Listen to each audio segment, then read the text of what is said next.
Вячеслав Гайзер в составе делегации, которую возглавляет президент России, принимает участие в Пекинском международном экономическом форуме. Встречи на высшем уровне накануне начались с парада на площади Тяньаньмэнь.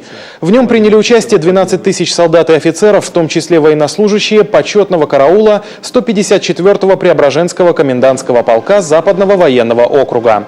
Представители вооруженных сил России закрыли пешую часть парада. Они маршировали по площади в особой парадной форме сухопутных войск, военно-морского флота и военно-воздушных сил. Напомним, в ходе Японо-Китайской войны 1937-1945 годов СССР оказывал помощь китайскому сопротивлению. Благодаря усилиям советских военных к началу 1939 года потери китайской армии в боях резко упали.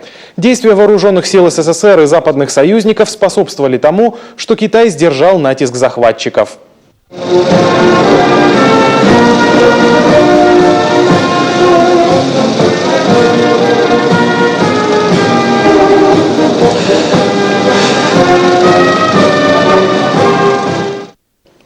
И сегодня Россия и Китай подписали соглашение о реализации проекта «Белкамур». Подписи под документом поставили генеральный директор ОАО «Белкамур» Юрий Демочкин и генеральный директор Polytechnologies Ван Линь.